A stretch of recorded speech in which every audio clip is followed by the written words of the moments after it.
Imperial College of Science, Technology and Medicine. It was established in 1907. Imperial College also forms a part of the University of London.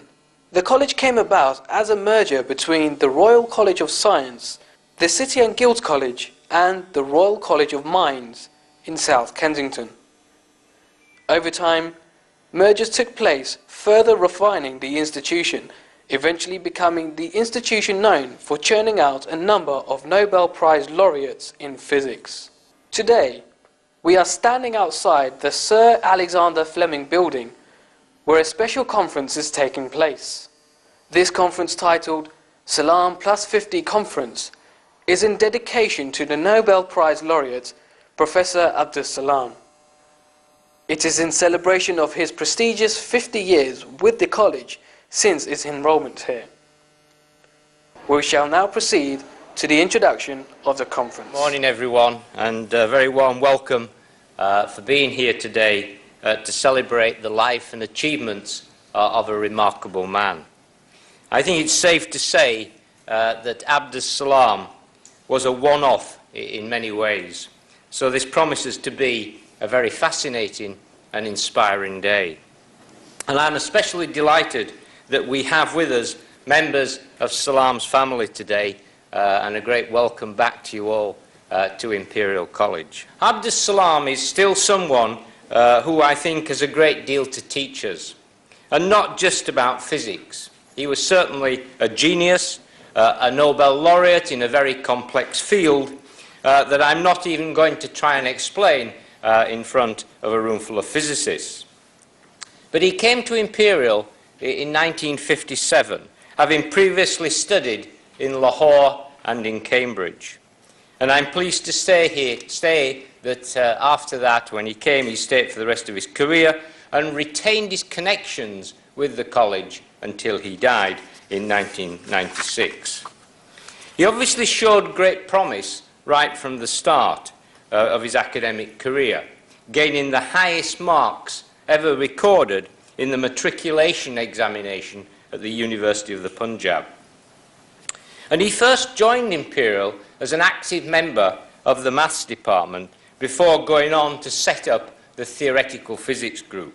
And at the same time, he ensured that his links with his homeland remained very strong.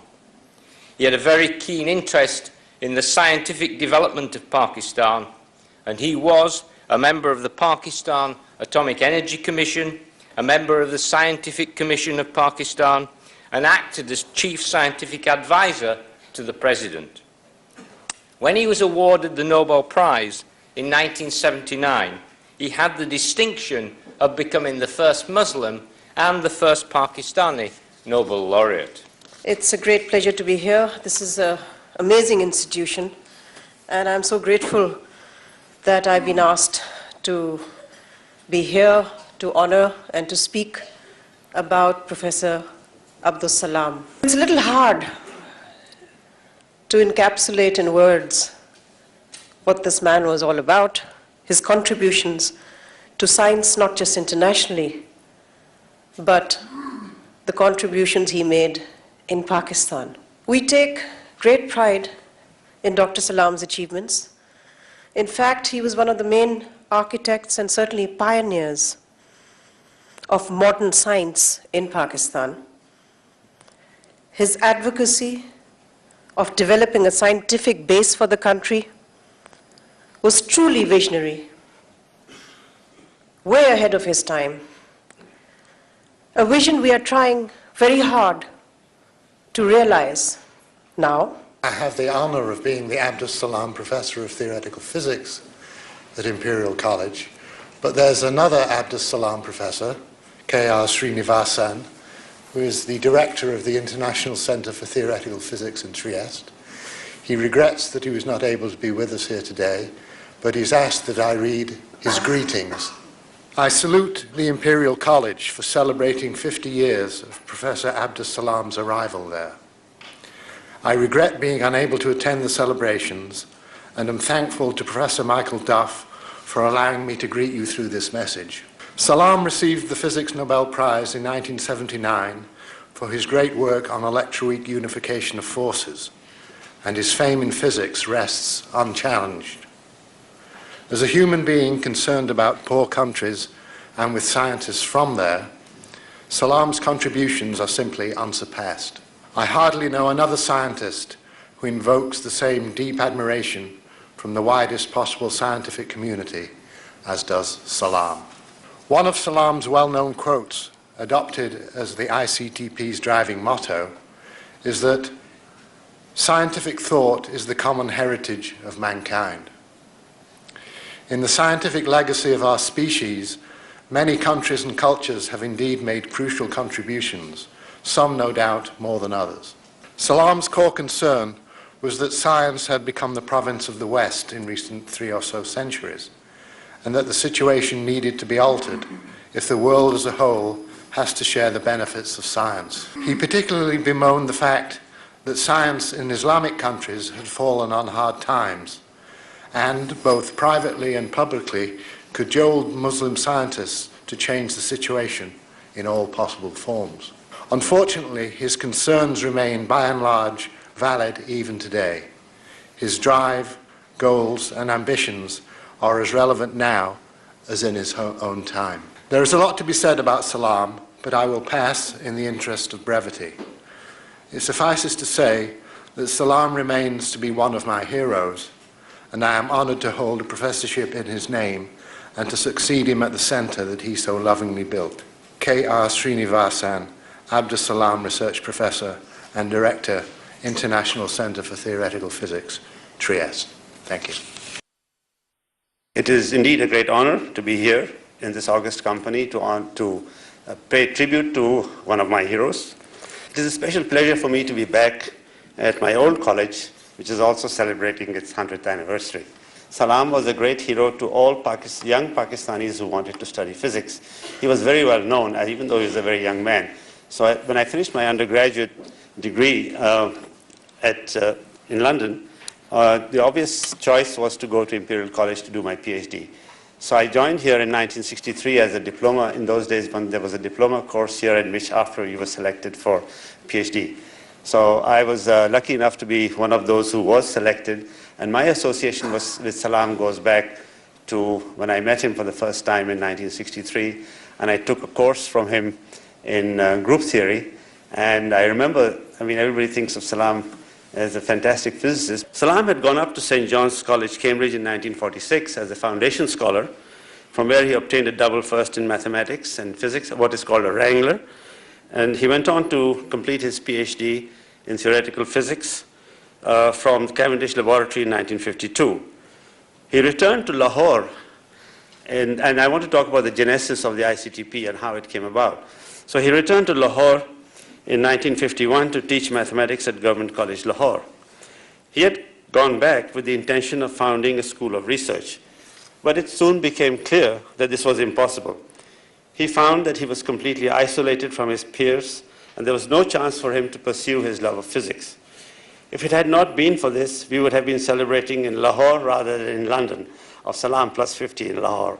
But it turned out that he came back to England. He was compelled to leave Lahore and join St. John's at Cambridge in the early 50s so that he could continue to do research in physics. But his experience of those few years in Lahore marked him for the rest of his life. This was the genesis of the International Center for Theoretical Physics, which is now named after Salam. But why should Salam have been worried so much about science in the developing countries? Here we come to his other passion. He was, after all, from a poor country, and he saw the immense and growing gap between these countries and the developed countries of the West. And he came to the conclusion that science was the key to development. He was angry about the poverty and underdevelopment of the poor countries. Salam was convinced that the most important factor that condemns the majority of the world to live in misery and suffering was the lack of scientific development. It's a great pleasure for me, as well as a privilege, to talk about Abdus Salam at Imperial College here. I have always felt that I was extremely fortunate to join the Imperial College group just at the time I did, It was an extremely exciting time in theoretical physics and an extremely exciting place to be. Patrick Blackett, who was head of the physics department at Imperial, was primarily responsible for inviting Salam to come to Imperial College. He was looking for a theoretical physicist, and on the recommendation, I believe, of Hans Bethe, he suggested Salam. But Salam initially joined the mathematics department in 1957 as professor of applied mathematics. And our group is shown here. I think that's 1964, although I'm not absolutely certain. And with the help of Ray Rivers and others, I have tried to identify everyone who was there. I hope I have not made any errors in the identification. If I have, please let me know. There is, I have to say, one person whom none of us could identify, who is this guy here. And if anybody knows who that is, I'd be very interested. Well, my contribution today came to me by chance, but I think it epitomizes the way in which Professor Salam's spirit, and particularly the science which he pursued and developed and fostered, was able to build bridges between people and cultures who were otherwise rather difficult to bridge. Now, it happens that in December 2005, I was at a conference in Miami, and at the conference banquet, I found myself sitting next to Professor Yuval Ne'eman of Tel Aviv University. While we were chatting, he asked if we had any plans at Imperial to hold a commemorative conference for Salam, and he asked specifically to be included should we ever do so.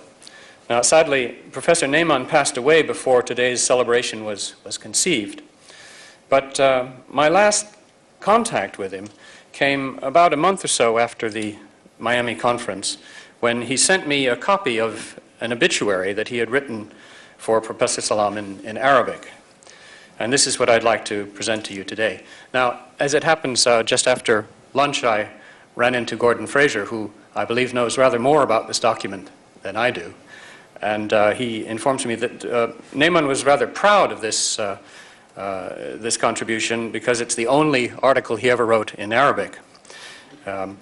I personally cannot comment on the linguistic quality of the Arabic, but at Imperial College we have the great benefit of a highly diverse faculty and staff, and so I asked a friend and colleague who's from Iraq to comment on the linguistic standard of Ne'eman's Arabic, and her response was it's actually not bad. She gave it about 88 out of 100 for a grade. Anyway, here is Professor Ne'eman's obituary for Salam from the Arabic journal Al-Bushra, and incidentally, I believe this is a journal of the Ahmadiyya Muslim community. Congratulations. Thank you very much.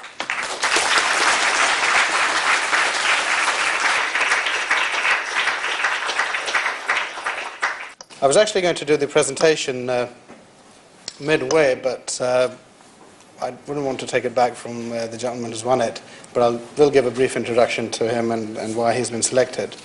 But the actual presentation is in three parts. It's an introduction to the community to which Abdus Salam belonged, an introduction to the Youth Association, and then at the end I have a message from the worldwide head of the Ahmadiyya Muslim community, which he's graciously given to be read out over here. First of all, I would like to congratulate each and every single person over here, really, but especially the staff, the students, and the alumni of Imperial College on the centenary of Imperial College.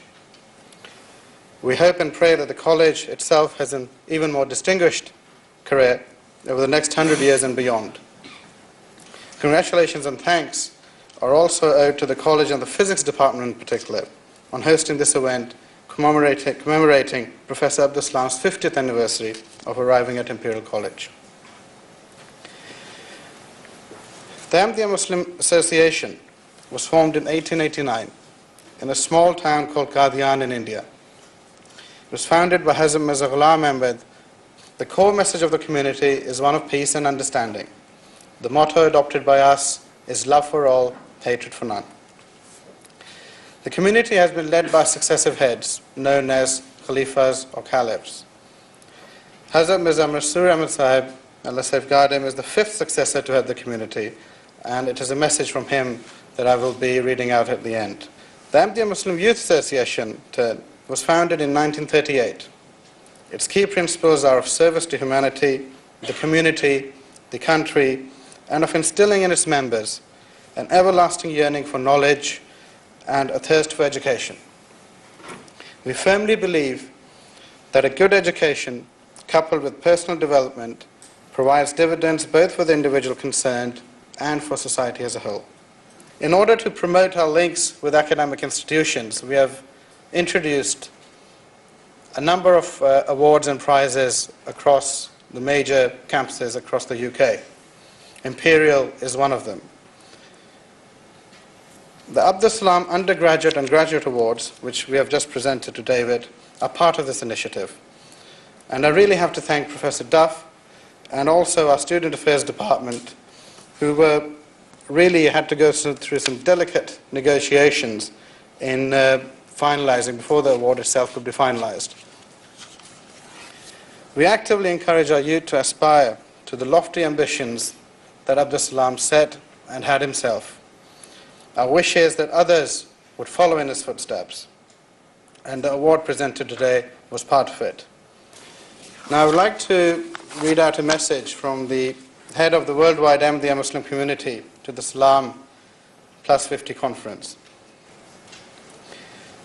Abdus Salam was an Ahmadi Muslim from Pakistan, a renowned theoretical physicist who received the Nobel Prize in 1979 for his work in the electroweak theory.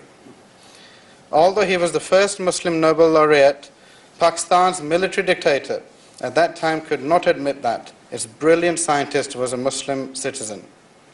Dr. Salam's entire award was devoted to the furtherance of education, and he did not spend a penny on himself or his family. Salam believed that scientific thought was the common heritage of mankind. Have you ever had people you hardly know come up to you and ask, what was your father really like? Or better still, what's it like being the daughter of such a great man? As the eldest child of Abdus Salam, it's happened to me frequently. I never knew how to answer those questions, and I still don't. All I can do is to share a few of my favorite recollections with you, and to simply say that I have been very blessed to be the daughter of such an incredible man. I'm sure that many of you know that my father's extraordinary story began when my grandfather, Chaudhry Muhammad Hussain, was given the news of his birth and his name Abdus Salam in a vision in June of 1925 while offering his evening prayer. Consequently, my father was born in January of 1926 in Jhang, which was at that time a small, insignificant village in the Punjab without electricity or any other amenities. His family was not rich in worldly terms, but was very rich in traditions of piety, scholarship, and religious learning.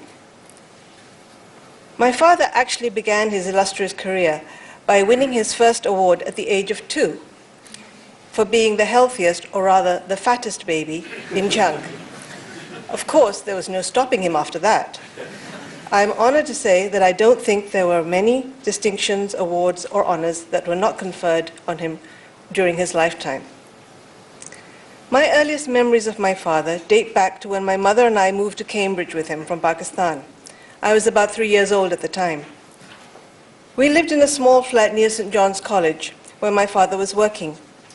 He had chosen to work at St. John's, turning down an offer from the more prestigious Trinity College, simply because the gardens of St. John's were prettier. One of the most valuable lessons we learned from my father was the importance of time. He would often remind us that time and tide wait for no man. He could not tolerate anything that he considered a waste of time. Television definitely came under this heading. So through most of our childhood, there was no TV in our home. It's wonderful to see so many of you give up probably the only good Saturday we're going to have this year, and actually enjoy. You could have been outside enjoying the good weather, so thank you very much. It's an honor to stand before you today here at Imperial and say a few words about my father. And thankfully, for both me and you, I only have a few minutes. I'm not quite sure what I can tell you about such an incredible man that you don't know already. You know all about his science, his humanitarian work, his deep religious beliefs. You know all about his motivation, his simplicity. You've heard about his humility. You've heard about his total and utter dedication to the cause of equality and opportunity. So what does that leave me to tell you? Again, from the other speakers today, you've had fantastic and very interesting insights as to the character of the man. I always remember the wonderful story about lunch at Buckingham Palace with the Queen and Prince Philip. After the lunch, when Her Majesty, members of the royal family and the corgis had left the room, and the guests were then asked to leave the room, once all the guests had trooped out, Father went back in and asked if he could have the napkin, because during the course of the lunch, he had scribbled some notes on the napkin, and he wanted to make sure he didn't lose them. It's just amazing how he just would do that, but he did it on many, many occasions. On the 2nd of October 1946, a very motivated but confused mathematics student emerged from a boat at Liverpool docks, wondering what he should do next. At Liverpool docks, there was a pleasant surprise for him. Waiting at the dockside was Sir Muhammad Zafrullah Khan. Abdus Salam was an Ahmadi Muslim, and Zafrullah Khan was the most prominent Ahmadi Muslim in British India. He had come to Liverpool docks to meet a relative who was arriving on the same boat. Why was Zafrullah Khan even in Britain on the 2nd of October 1946? After the Second World War, Britain had changed speed. Britain was shedding its colonial past as quickly as it could, was moving out of India, out of Palestine, doing a lot of other things. And that imperial slack was being taken up by the United States. Some of that imperial slack was being taken up by the United States. The United States wanted to know what was happening in British India regarding independence, regarding partition. Zafrullah Khan had been in a party of prominent British Indians who'd gone to the United States to explain to the Truman administration what was going on. He had met President Truman in Chicago. On his way back to India, he had stopped over in Britain, and that was why he was able to meet, by chance, Abdus Salam on the dockside at Liverpool. This picture shows Zafrullah Khan in the regalia of the President of the International Court of Justice in The Hague. He was not wearing this outfit on the dockside at Liverpool in 1946. However, Zafrullah Khan always looked very distinguished no matter where he was and no matter what he was doing. Abdus Salam accomplished a great deal in the political arena and with the help of the United Nations infrastructure. It was his instruction at the hands of Zafrullah Khan that enabled him to do this. Salam had seen Zafrullah Khan from a distance as a young boy in 1933 at the age of 7, when Zafrullah Khan had come to Abdus Salam's native town of Jan as a member of the Punjab Administrative Council. Later, in 1940, when Abdus Salam achieved record marks in university entrance examination, his father, Muhammad Hussain, had written to Zafrullah Khan for advice on how the boy should plan his future. Zafrullah Khan said 4 things. Firstly, he said, "I will pray for your son." Secondly, he said, "Your son should look after his health." Thirdly, and this was echoed in what Ahmad Salam said earlier, that the boy should prepare for each lesson beforehand and revise it immediately afterwards.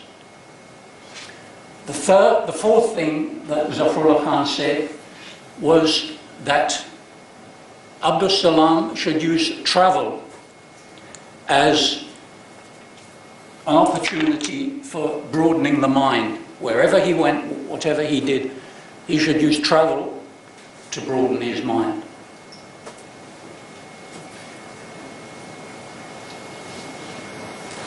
When Abdus Salam arrived at Liverpool docks, he was as prepared as he could be. He had 25 kilograms of mathematics books in his baggage, but he was unprepared for the British climate. Seeing this, Zafrullah Khan took off his overcoat and put it around Abdus Salam's shoulders.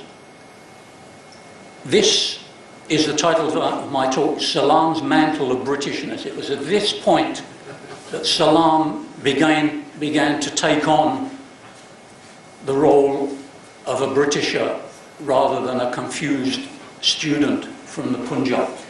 Well, I met Professor Salam in 1963 for the first time. I was a student at Chelsea College, which doesn't exist anymore, University of London. And there were many students from Pakistan who were inspired by Salam already in the late 50s and early 60s. So it was natural for me to think of coming to Imperial College to do my PhD.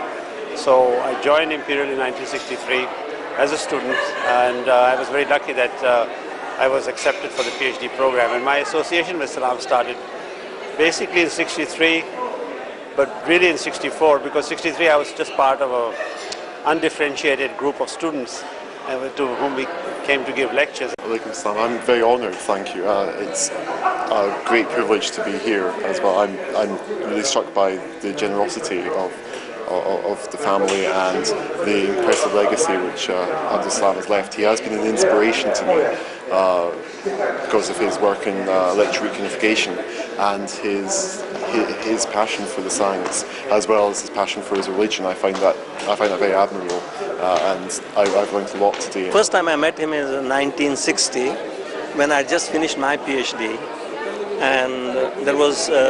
And I just started working as a research associate, postdoctoral fellow.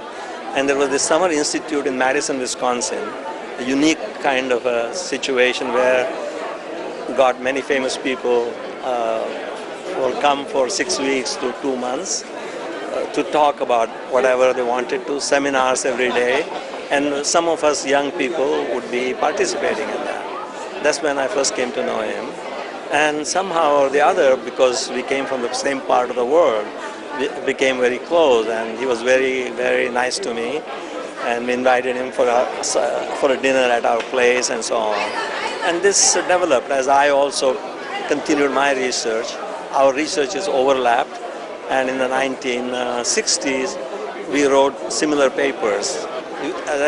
As all his speeches today, humility, unassumedness, the fame, all this did not matter. It was always, you could be very light-hearted, many jokes, and at the same time very, one of the very unusual persons, so many bright ideas. There is nothing to really add to what has been heard from the talks and interviews. What we have learnt is that Professor Abdus Salam is a major contributor for science in the 21st century. It wasn't just the intellect that he was known for.